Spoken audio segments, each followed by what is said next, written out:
The sun was sinking low over the red horizon when Jed Coulter rode into Dry Creek, his horse staggering under the weight of dust and hunger. He had $3 left in his pocket, a rusty revolver strapped to his thigh, and a past so heavy it rattled louder than his spurs. The town was a hollow shadow of its former self, half the stores boarded, the saloon barely alive with the weak laughter of desperate men. Jed wasn't a man of many words, nor one of many possessions. The war had taken his friends, the railroads had taken his land, and time had taken his faith. But something deep in his chest still burned, a stubborn fire that refused to die, even if the world around him did.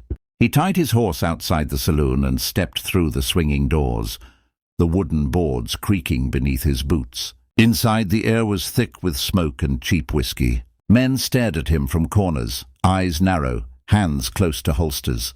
But Jed wasn't here to gamble or fight. He was here to rest his bones before, heading west toward Arizona, where the land was said to be kinder. That's when he heard it, a sound that didn't belong. A woman's voice, quiet and broken, coming from behind the back door that led to the cellar. It wasn't laughter. It wasn't singing. It was pleading. Jed froze. The barkeep, a balding man with a gut that swayed like a sack of flour, caught his glance and quickly looked away. "Ain't none of your business, cowboy," he muttered, polishing a glass that didn't need polishing. Jed didn't reply. He turned his eyes toward the cellar door, where two rough men stood guard, thick-necked, scarred and mean-looking. He'd seen men like that before on both sides of the border. Slave traders, outlaws who dealt in human misery. Jed's hand twitched near his revolver, but he forced himself to stay calm.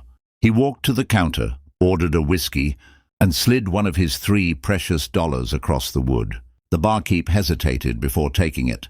"Bad idea, stranger," the man muttered. "They ain't worth the trouble." Jed sipped his drink, eyes still fixed on the door. "Everyone's worth something," he said softly, voice steady as iron. The barkeep sighed and shook his head. "Not her. She's Apache, picked up by the Slater gang 2 weeks ago, sold to a gambler named Mace. He keeps her down there till someone pays her price or till she breaks." Jed's knuckles whitened. Around the glass. He'd seen enough men like Mace to know what that meant. He finished his drink, stood up slow and said, "What's her price?" The barkeep snorted. $3 if you're stupid enough to pay it.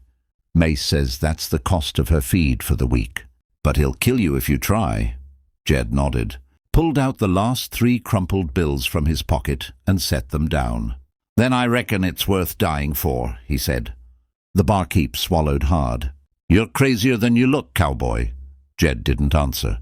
He walked toward the back, boots echoing like gunshots across the wooden floor. Mace was there, leaning against the cellar door, tall and greasy, with gold teeth that caught the lamplight. "You lost, cowboy?" he asked, smirking. Jed looked him in the eye. "Heard you've got a woman locked up down there. I'm buying her freedom." Mace laughed so hard it shook his shoulders. "You? With what money?" Jed tossed the 3 bills onto the floor. Mace's laughter died. "You serious?" Jed nodded once.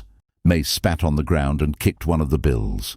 $3 don't buy a dog's leash, let alone a slave." Jed's hand moved so fast it blurred. His revolver was out, aimed square at Mace's chest. "Ain't a request," Jed said coldly. The room froze. The guards reached for their guns, but one look at Jed's eyes made them hesitate. Mace raised his hands slowly, sneering. "You're a fool, Coulter. You can't save the world with scraps." Jed's jaw tightened. "Just saving one person's enough." He nodded toward the door. Mace cursed under his breath, grabbed a set of keys from his belt, and tossed them. Jed caught them, then motioned with his gun. "Move aside." Mace did, his smirk returning. "She ain't worth it, cowboy. She'll turn on you soon as she gets the chance." Jed ignored him and unlocked the cellar door. The smell of damp wood and old blood hit him as he descended the stairs. In the corner, chained to a post, was a young Apache woman, her wrists raw, her dark eyes burning with defiance despite the pain. She looked at him like she didn't believe what she was seeing.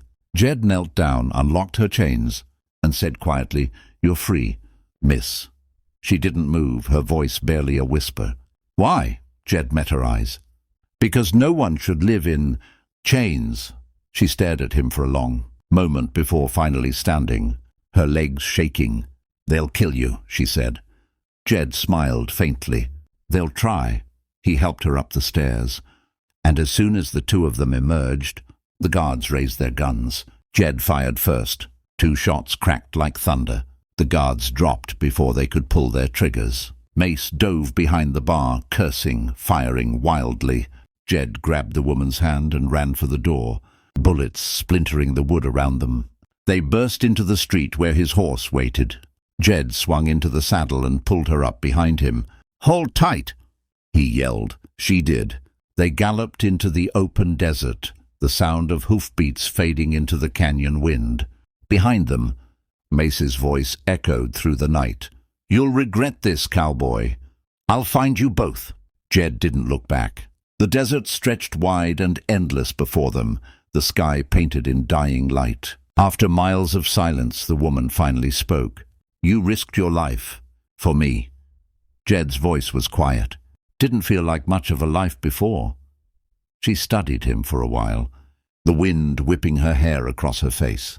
"My name is Tala," she said softly. "What's yours?" "Jed," he answered. "Jed Coulter." They rode till the stars came out, until the horse could barely breathe. Then they stopped by a riverbed where the moonlight shimmered on the water. Jed built a small fire while Tala sat across from him watching. For the first time in years he felt peace, but that peace was fragile, and deep down he knew it wouldn't last. Mace wouldn't let this go. The Slater gang would come for them. He'd seen their kind. They didn't forget insults.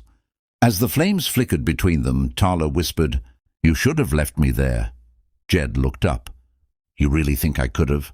She shook her head. "You don't understand. They will hunt us. They want me because of who I am.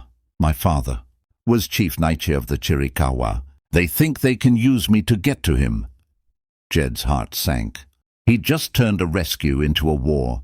"Then we better make sure they don't find us," he said. But even as he spoke, he saw movement on the ridge, shadows shifting against the starlight. Mace had found them faster than he thought. Jed reached for his revolver. "Get down," he hissed. Shots rang out across the canyon. The first bullet hit the fire, scattering embers. Jed returned fire, taking out one silhouette. Tala crawled toward a fallen rifle, her hands steady despite the fear. "You know how to shoot?" he called out. "My father taught me," she said, cocking the gun. Together they fought back, side by side, against a dozen men who had come to reclaim what they thought was theirs. By the time dawn broke, the desert was silent again. Smoke drifted in the cold morning air. Jed had a bullet wound in his arm, but he was alive. Tala walked to him, knelt, and pressed her hand against the wound. "You shouldn't have done this," she whispered, tears in her eyes. Jed smiled faintly. "Too late to take it back. Now." She looked at him. Really. Looked, and something in her heart shifted. He wasn't just a stranger anymore. He was the man who'd given up everything to give her freedom, and for Jed Coulter, that was worth more than gold. As the sun rose over the canyon, painting the land in red and gold, Jed leaned back against a rock, exhausted but alive. "Guess we'll have to keep moving," he said. Tala nodded. "You saved me, cowboy. Now it's my turn to save you." And somewhere in that vast silence, between two broken souls who had nothing left but each other, the beginning of something unspoken took root, a bond forged in blood, fire and freedom. As the wind howled across the plains and the vultures circled overhead, Jed Coulter knew one thing for certain. He'd spent his last $3 better than any man alive.